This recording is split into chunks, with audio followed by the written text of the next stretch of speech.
Welcome back everyone. We're playing Flashpoint Fire Rescue. We've gone through the setup in the last video and we're about to start the first turn. So I'm going to take this one a little bit slowly because I've not played a turn of this game before. I'm going to be checking the rules, checking it each step of the way, and you can follow on with me and hopefully learn the game. So grab your hoses, buckle up, let's go put out a fire.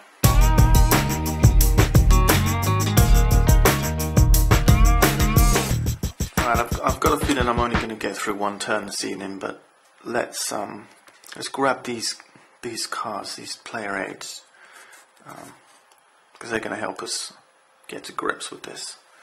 So it says in a turn each player takes an action phase. We then advance the fire, and then we replenish the point of interest, the POI. So it says here on a game turn, these are the three main actions. Each player is going to do 1, 2, 3. Then the turn passes to the next player and he does 1, 2, 3. Okay, so there's no, he does 1, she does 1, then he does 2, she does 2. Yeah, it's like he does 1, 2, 3 and then she does 1, 2, 3. Okay, one at a time. Okay, so let's have a look at what these. We're going to start with red. I'm just skipping to the end of the rules, or at least the beginner rules. After here, it goes into the experience game, but to the game end part, because whenever I want to start learning the game, I want to understand exactly what our objective is. So it says the game ends when the building collapses, when the players have won. In other words, we've rescued 7 victims. Or the players have been defeated, 4+ victims lost. Right, so a victory condition is rescue 7 victims. If we lose 4 victims or more victims, we lose. And if the building collapses, we lose. What does building collapse mean? Well, it says the game ends immediately as the building collapses when all 24 damage markers have been placed on the board. Any remaining victims or points of interest are on the lost space at the edge of the board. Okay.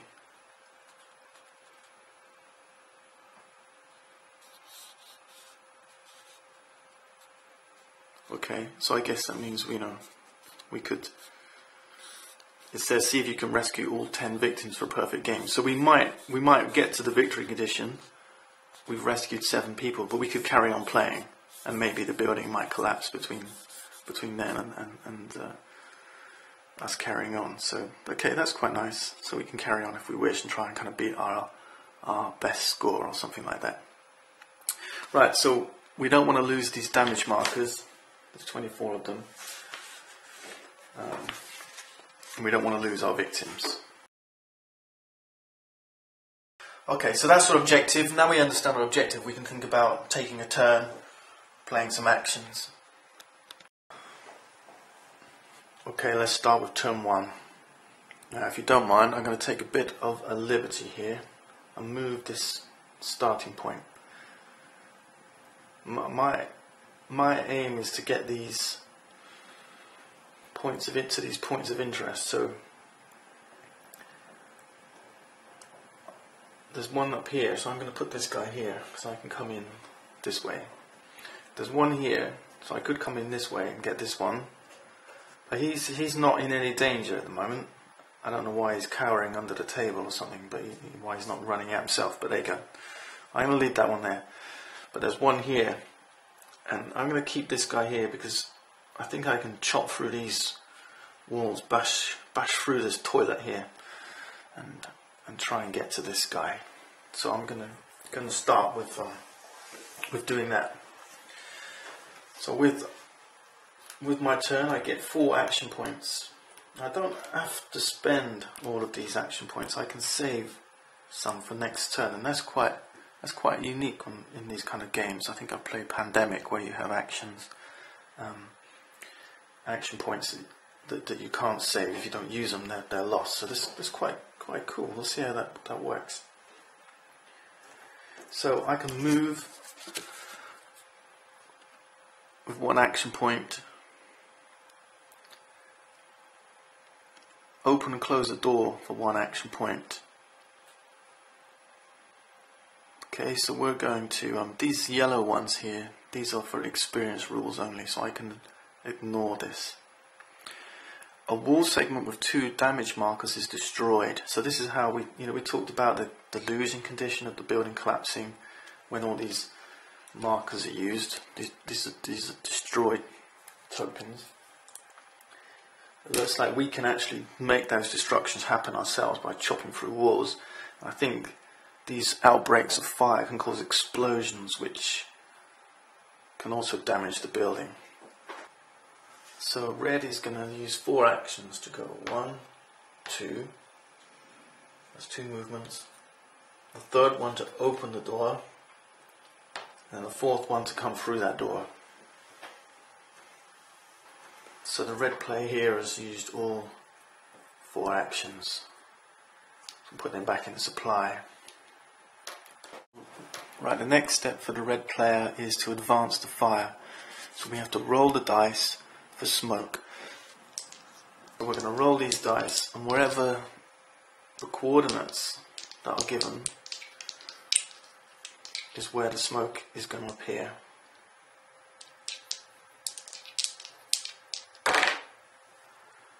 Okay, so that's 2, 7.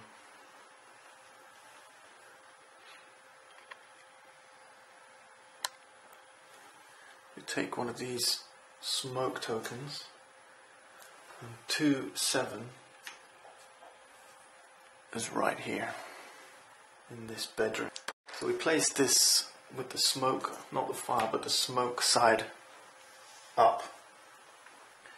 So different things can happen. If we rolled and placed a smoke token on an existing smoke, then that turns it into fire. If we place smoke adjacent to fire, then that smoke we just placed turns to fire.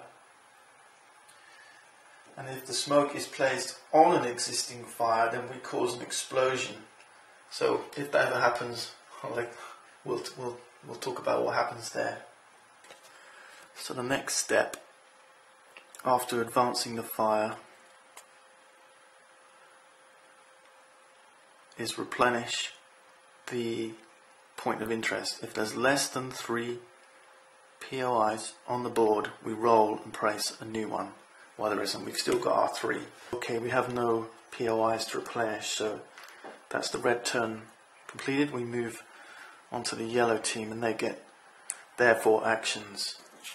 So what they want to do is they want to come in here, chop through this wall, and try and get to this victim that's stuck in the loo here.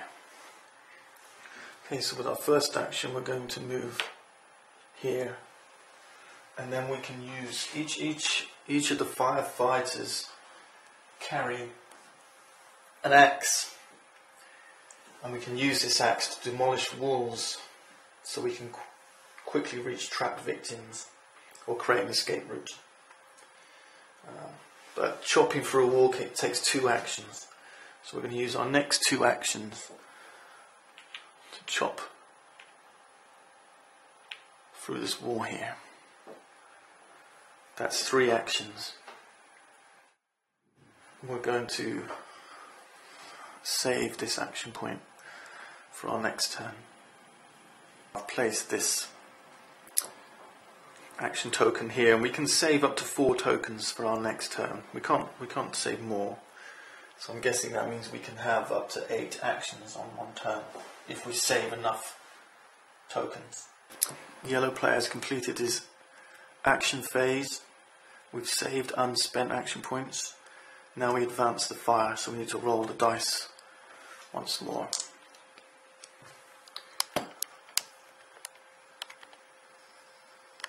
Let's see what we get.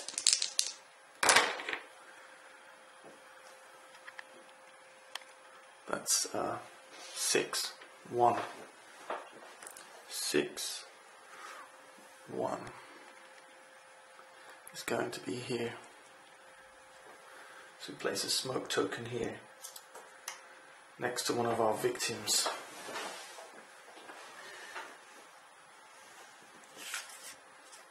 there's still 3 points of interest on the board, so that's the end. There's nothing to replenish. That's the end of the yellow guy's turn.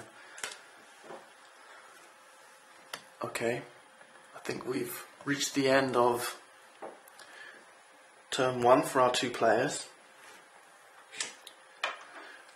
Join me next turn and we'll see if we can get the red player rescuing this point of interest and the yellow player smashing his way into the loo. Okay, looks like it could be quite an interesting game. It looks like it's going to be quite frantic, quite a lot of tension as these fires keep emerging in different places, kind of like Pandemic, where you've got to play very tactically and address the threats that are popping up quite randomly in different parts of the house. Okay, let's see how we get on next time. I don't think I'll get another turn in this evening, but join me next time and we'll carry on playing Flashpoint Fire Rescue.